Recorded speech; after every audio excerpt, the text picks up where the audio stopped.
Hello friends, આજે આપણે લેક્ચરમાં એક એવા વ્યક્તિની વાત કરવાની છે જેને આપણને સાયન્ટિફિક મેનેજમેન્ટના પ્રિન્સિપલ આપે છે અને આ પ્રિન્સિપલથી ઇન્ડસ્ટ્રીની અંદર ઘણું બધું રિવોલ્યુશન થયું છે. ઓકે, આવા જ એક વ્યક્તિ જે મિકેનિકલ એન્જિનિયર હતા જેનું નામ છે ફેડરિક વિન્સ્લો ટેલર, જે યુએસએની અંદર બોર્ન થયા હતા અને એમને આપણને સાયન્ટિફિક પ્રિન્સિપલ આપ્યા છે. બરાબર છે, how to manage in proper way in industry. તો આજના લેક્ચરમાં આપણે વિન્સ્લોએ જે લો આપેલા છે, વિન્સ્લો ટેલરે, એની આપણે વાત કરવાની છે. તો તમે હજુ પણ આપણી જો ચેનલને લાઇક, શેર અને સબસ્ક્રાઈબ ના કર્યું હોય તો કરી દેજો. આજે આપણે જોવાનું છે કે ઇન્ડસ્ટ્રીની અંદર રિવોલ્યુશન લાવવા માટે સાયન્ટિફિક મેનેજમેન્ટ જે છે એ કઈ રીતે ઇફેક્ટિવ છે. આપણે આની અંદર જે ક્વેશ્ચન જે છે એ જીટીની અંદર વારંવાર પૂછાય છે મિત્રો. Define the term scientific management and state associated principle and explain any two in brief. Scientific management જે ટર્મ છે એ તમે એને સમજાવો અને એના જે પ્રિન્સિપલ છે એમાંથી કોઈ બે પ્રિન્સિપલ જે છે એના વિશે તમે લખો. 2 વખત એક્ઝામમાં પૂછાઈ ગયું છે, ડિસેમ્બર 16માં અને નવેમ્બર 2017માં. બરાબર છે. તો FW ટેલર, જેમને 1865થી 1915માં, બરાબર છે, એ યુએસએની અંદર બોર્ન થયા હતા અને એમને સાયન્ટિફિક મેનેજમેન્ટના પિતા તરીકે આપણે ઓળખીએ છીએ. As per this concept, scientific knowledge and scientific method are applied to various aspects of management and problem are solved accordingly. આમને શું કર્યું ટેલર સાહેબે? સાયન્ટિફિક નોલેજ અને સાયન્ટિફિક મેથડ જે છે એનો યુઝ કર્યો ઇન્ડસ્ટ્રીની અંદર જે પ્રોબ્લેમ હતા એને સોલ્વ કરવા માટે. કઈ કઈ સાયન્ટિફિક મેથડ છે અને કયું નોલેજ એમને વાપર્યું એ આપણે હવે આગળ જોવાનું છે. Definition of scientific management: it is the art of knowing exactly what is to be done and the best way of doing it. કામ તો બધા જ કરે છે મિત્રો, પણ એ કામને કઈ રીતે કરવું જેથી તમને શોર્ટ ટાઈમની અંદર ક્વોલિટી વાળું કામ મળે એ કીધું FW ટેલરે. તો knowing exactly what it to B done, એમને દુખતી નસ જે છે ને કે ઇન્ડસ્ટ્રીમાં એકચ્યુઅલમાં જોવે છે શું, બરોબર છે, એના વિશે વાત કરી છે અને એને કરવા માટેનો સારામાં સારો રસ્તો કયો છે, બરોબર છે, એ ટેલર સાહેબે કીધું આપણને. As per scientific management, production resources, that is man, machine, material, money are utilized effectively and economically so that specific goals can be achieved with least possible wastage of time and effort. આપણે જે 7M ભણી ગયા, main, machine, material, money, બરોબર છે, એનું effective અને economical utilization કરી અને આપણો જે ગોલ છે એને આપણે પહોંચી શકીએ છીએ.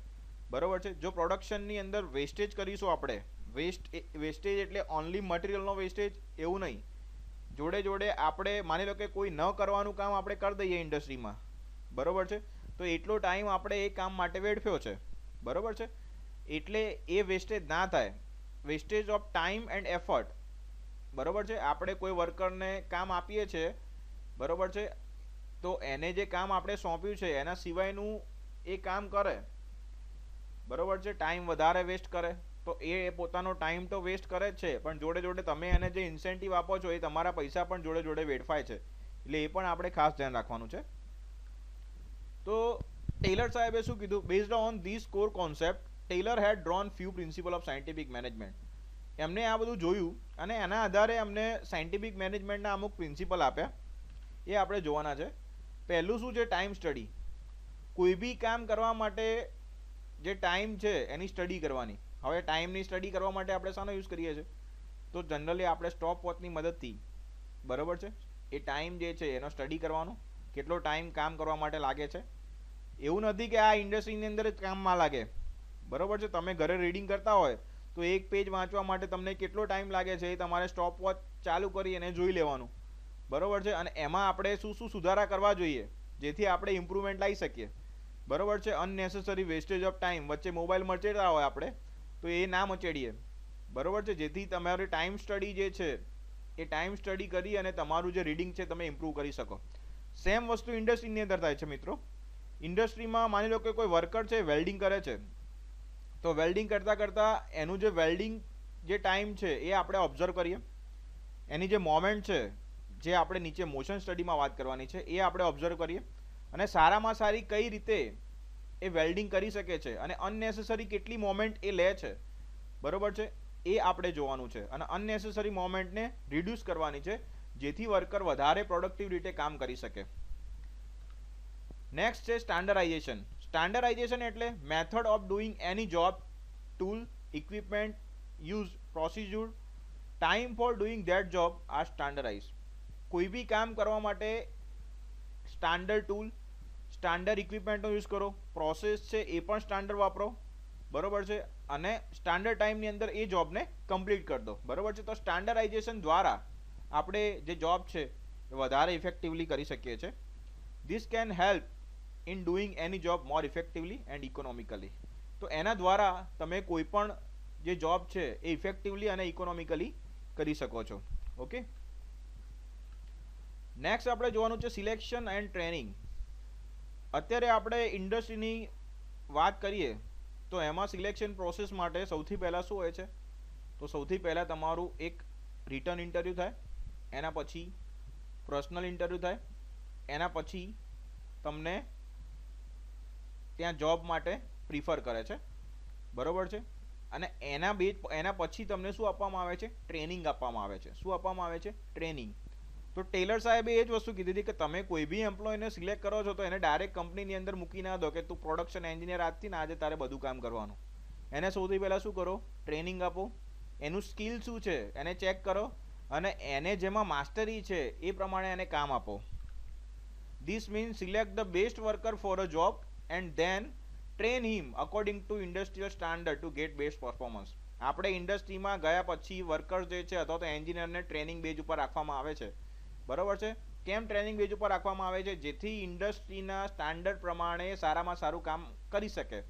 જો એને ટ્રેનિંગ ના આપવામાં આવે અને ડાયરેક્ટ એને પોસ્ટિંગ કરી દે કે ભાઈ કાલથી તારે કામ સ્ટાર્ટ કરી દેવાનું, બરોબર છે, તો એનાથી શું થશે, તમારી જે ક્વોલિટીવાળી પ્રોડક્ટ છે, તમારી જે માર્કેટની અંદર રેપ્યુટેશન છે, તમે જે રેપ્યુટેશન બિલ્ડ કરી છે, એને શું થશે, નુકસાન થશે, બરોબર છે. એટલે વર્કરને સૌથી પહેલાં શું કરવામાં આવે છે, ટ્રેન કરવામાં આવે છે.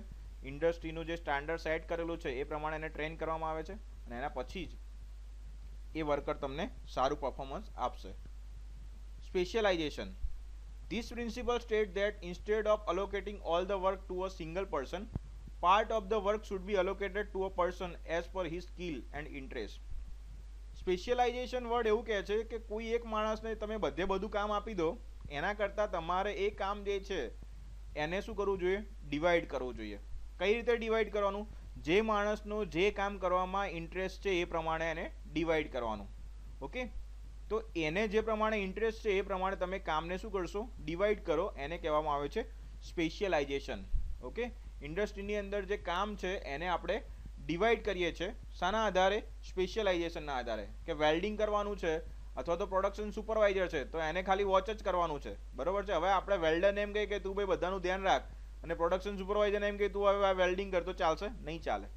જેને જે પ્રમાણે ડિગ્રી આપેલી છે એને એ પ્રમાણે કામ કરવું પડે. નેક્સ્ટ છે that means a person should do work in which is he specialized. This principle has divided the task of thinking and doing. તો એના દ્વારા આપણે સ્પેશિયલ માણસ જે છે એ જ સ્પેશિયલ કામ કરી શકશે, બરોબર છે. અને આ પ્રિન્સિપલ દ્વારા તમને શું સમજવા મળ્યું કે ટાસ્ક, કોઈ બી ટાસ્ક છે, બરોબર છે, એનું પ્રોપર પ્લાનિંગ કરો અને પછી એને કરો. ઓકે, જેથી તમને ઇફેક્ટિવલી ઇન્ડસ્ટ્રીનું જે ગોલ છે એને પહોંચી વળશો.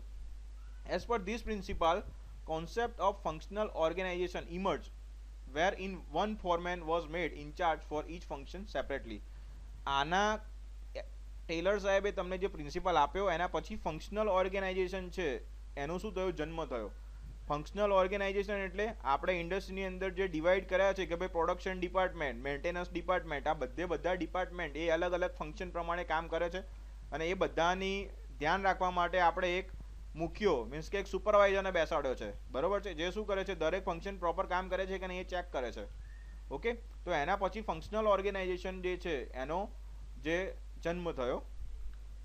ફંક્શનલ ફોર્મેનશિપની અંદર શું ધ્યાન રાખવાનું છે, શું આવે છે એની અંદર જોઈ લઈએ આપણે.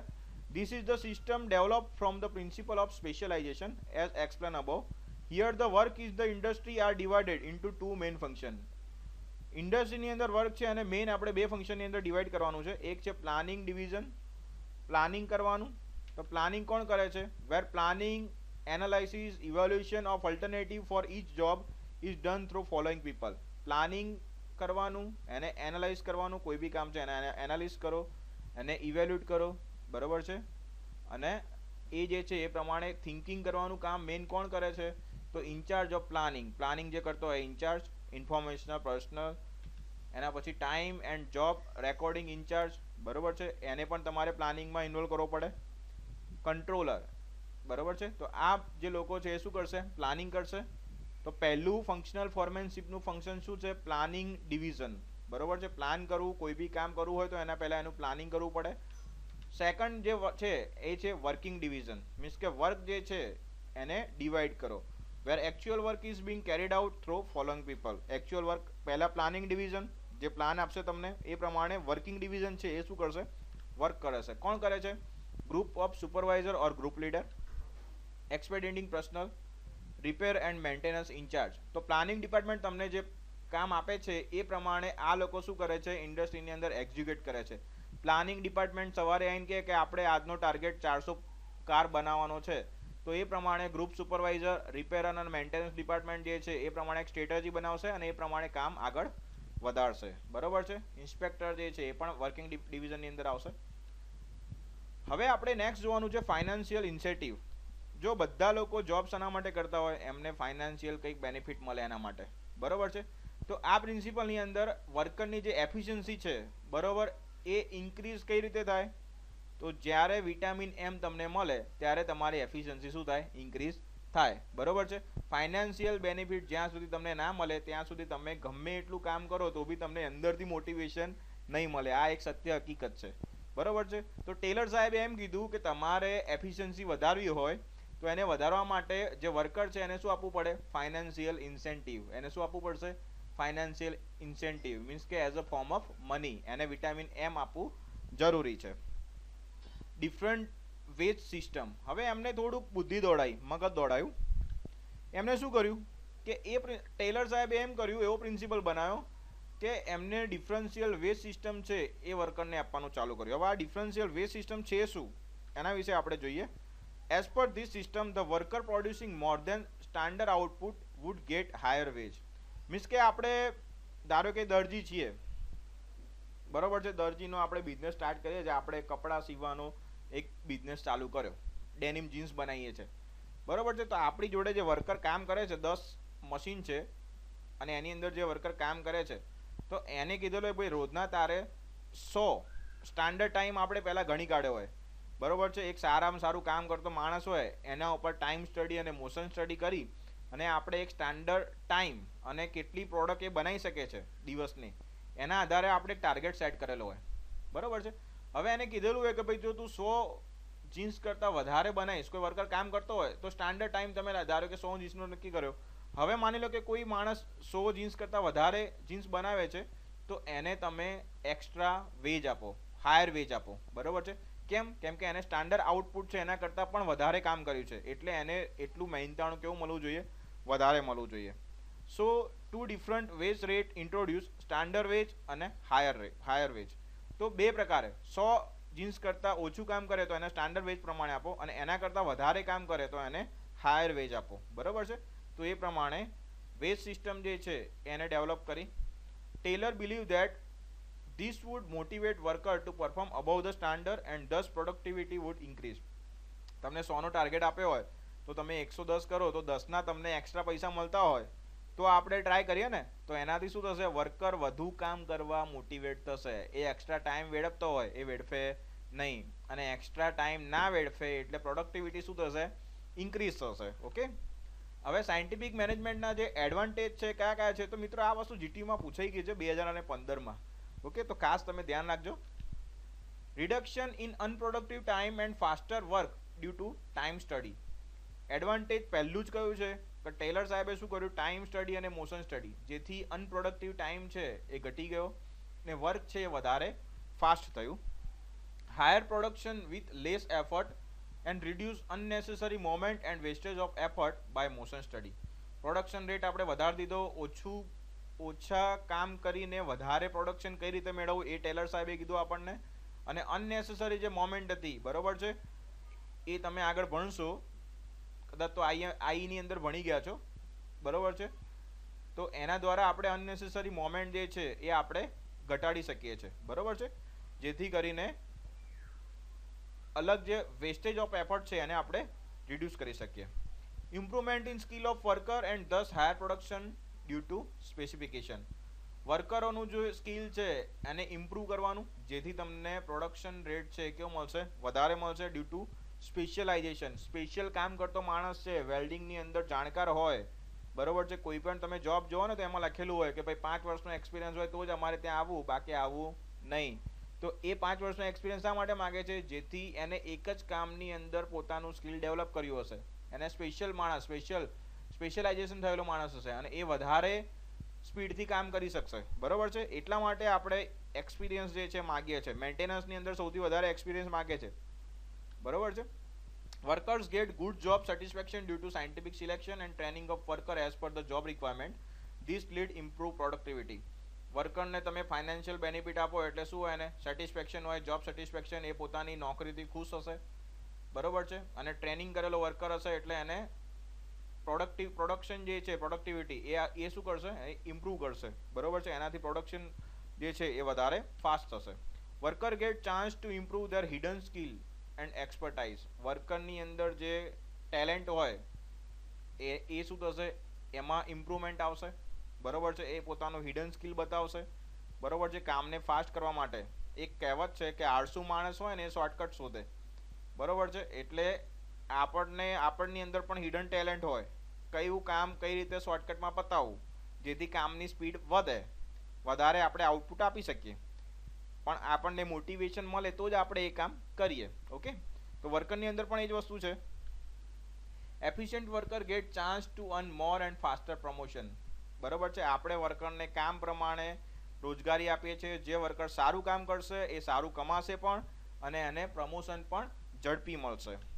Higher earning of worker lift the lifestyle and this improve industrial relation. આપણે બધાનું મેઇન એક જ ગોલ હોય કે લાઇફસ્ટાઇલ કઈ રીતે સારી કરવી. હવે કઈ રીતે લાઇફસ્ટાઇલ સારી કરશું, જો આપણે અર્નિંગ સારું હશે તો લાઇફસ્ટાઇલ સારી થશે. તો વર્કર પણ એવું જ વિચારે છે. Higher earning of worker improve there lifestyle, બરોબર છે. અને એની વચ્ચે તમે કોઈને પગાર વધારે આપતા હોય, બરોબર છે, તો ઇન્ડસ્ટ્રીયલ રિલેશન પણ કેવા બનશે, સારા બનશે, બરોબર છે. નહીં તો પછી શું થાય, આઈફોનના શોરૂમમાં હમણાં તો એવું થાય, બરોબર છે. આઈફોન બનાવતી કંપનીમાં તમે જોયું હશે હમણાં વર્કર્સે શું કર્યું હતું, તોડફોડ કરી હતી. કેમ કે એમનું ત્યાં આગળ શું થતું હતું, શોષણ થતું હતું.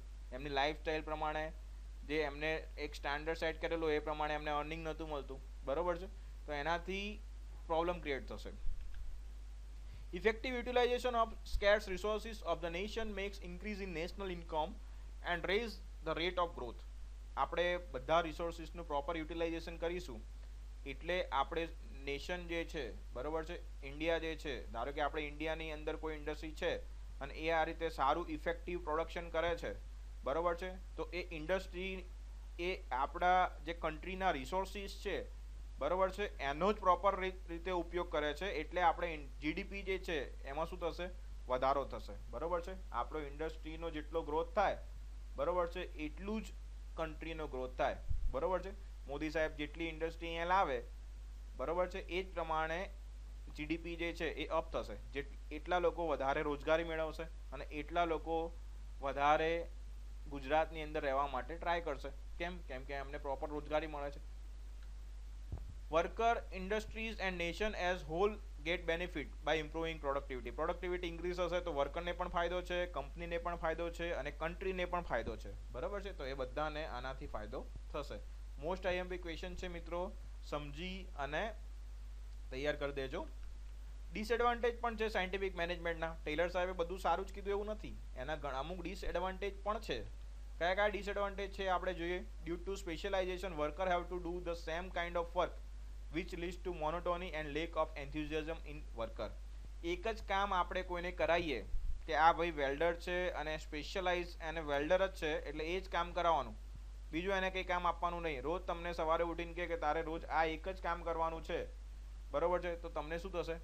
5-6 દિવસ તો અઠવાડિયે તો ગમશે, પણ પછી શું થશે? તમને કંટાળો આવશે, બોરિંગ લાગશે, બરોબર. તો વર્કરની અંદર પણ એ જ વસ્તુ થાય છે. એટલે એનું જે કોન્ફિડન્સ લેવલ છે એ પછી અમુક ટાઈમે શું થાય? ઘટી જાય કે એક ને એક કામ કરીને કંટાળી ગયા છે. Okay. Worker have to bear financial losses due to different wage system in case if they produce slightly less than average output. જો આપણને 100 ડેનિમ જીન્સ બનાવવાની જગ્યાએ આપણે 99 અથવા તો 98 બનાવીએ તો તમને મનની અંદર અફસોસ થાય કે ચાલો 2 જીન્સ વધારે સીવીને ગયો હોત તો મને પણ ફાઇનાન્શિયલ બેનિફિટ મળત, મીન્સ કે મને પણ જે હાયર વેજ છે, વધારે મહેનતાણું એ મળે છે, બરોબર છે. એટલે એવરેજ વર્કરને પણ માઇન્ડની અંદર એ સેટઅપ હશે, બરોબર છે, કે ભાઈ હું આ મને ટાર્ગેટ આપ્યું છે એના કરતાં થોડુંક ઓછું બનાવીશ તો મને એવરેજ વેજ મળશે. Worker are also considered as a machine and their feelings are neglected under purely scientific aspect of time and motion study. Worker જે છે એને મશીન તરીકે ટ્રીટ કરવામાં આવશે, બરોબર છે, અને એની જે ફિલિંગ્સ છે એની હત્યા કરવામાં આવશે સાયન્ટિફિક પ્રિન્સિપલ દ્વારા, ટાઈમ અને મોશન સ્ટડી દ્વારા. એને અલાઉન્સીસ જે છે આપણે એને અલાઉન્સીસ પ્રોવાઈડ કરેલા છે, એના સિવાય બીજો એને એક્સ્ટ્રા ટાઈમ બિલકુલ મળશે નહીં. એટલે વર્કર જે છે એને 8 કલાકની શિફ્ટમાં તમે ટાર્ગેટ આપ્યો હોય, બરોબર છે, એટલે એ બિચારો મશીનની જેમ કામ કરશે, બરોબર છે. તો એ સાયન્ટિફિક મેનેજમેન્ટનો ડિસએડવાન્ટેજ છે. ઓકે. ટાર્ગેટ ના આપ્યો અને કામ કરવાનું હોય તો વર્કર જે છે એ વધારે ફ્રીડમ સાથે કામ કરી શકશે, એ પણ એક પોઝિટિવ વ્યૂ છે. This concept keep more thrust on worker and supervisor but ignores the activity of upper management, that is director and manager, who are responsible for increasing effectiveness and profitability of the organization. હવે આ જે concept છે ને એમાં આપણે worker અને supervisor ઉપર જ ખાલી ફોકસ કરીએ છીએ વધારે, બરોબર છે. જે બી કરવાનું છે એ બધું વર્કર અને સુપરવાઇઝર જ કરવાનું છે. આપણે આમાં ટોપ મેનેજમેન્ટનું કશું જ ડિસ્કસ કરતા છીએ નહીં, બરોબર છે. તો આમાં અપર મેનેજમેન્ટ છે એને એ પણ એટલું જ રિસ્પોન્સિબલ છે કંપનીના ગ્રોથ માટે, બરોબર છે. પ્રોડક્ટિવિટી અને પ્રોફિટેબિલિટી ઇન્ક્રીઝ કરવા માટે ટોપ મેનેજમેન્ટ પણ એટલું જ રિસ્પોન્સિબલ છે. ઓકે. કોઈ બી ઇન્ડસ્ટ્રીમાં એકલા વર્કર એફર્ટ કરશે કે એકલા સુપરવાઇઝર એફર્ટ કરશે તો કામ ચાલશે નહીં, બરોબર છે. ધારો કે તમે કોઈ બી ઇન્ડસ્ટ્રી લઈ લો, બરોબર છે, પતંજલિની અંદર આપણે વાત કરીએ તો એકલા લોઅર લેવલ પર કામ કરતા લોકો જ વધારે ઇફેક્ટિવ કામ કરશે તો નહીં ચાલે. માર્કેટિંગનો જે હેડ છે અથવા તો એનો જે ટોપ મેનેજમેન્ટની અંદર બાબા રામદેવ બેઠા હોય તો એમને પણ સારું કામ કરવું જોઈએ, તો અને તો જ એ વધારે પ્રોફિટ મેળવી શકશે. Worker gate very little financial benefit of improve productivity. હવે વર્કરને કંપનીનો પ્રોફિટ 2000નો થતો હોય ત્યારે તમને 100 રૂપિયાનું ઇન્સેન્ટિવ આપે, એવો આ પ્રિન્સિપલ છે. વર્કરને ફાઇનાન્શિયલ બેનિફિટ કેવો મળશે? ઓછો મળશે, બરોબર છે. પ્રોડક્ટિવિટી ઇમ્પ્રૂવ થવા છતાં વર્કરને બેનિફિટ કેવો મળશે? ઓછો મળશે, બરોબર છે. તો એ પણ તમારે આની અંદર ધ્યાન રાખવાનું છે. This concept ignore social content of work and idea and suggestion of worker. વર્કરના જે સામાજિક પ્રોબ્લેમ્સ છે એનું આની અંદર કોઈ પ્રોવિઝન છે નહીં, બરોબર છે. એના જે આઈડિયા છે, એના જે સજેશન છે એનું પણ ખાસ પ્રોવિઝન છે નહીં. Thanks for watching. હવે વધુ આપણે મિત્રો નેક્સ્ટ લેક્ચરમાં જોઈશું. તમને જે બી પ્રોબ્લેમ હોય આ લેક્ચર રિલેટેડ એ તમે કોમેન્ટ બોક્સમાં કોમેન્ટ કરીને લખી શકો છો.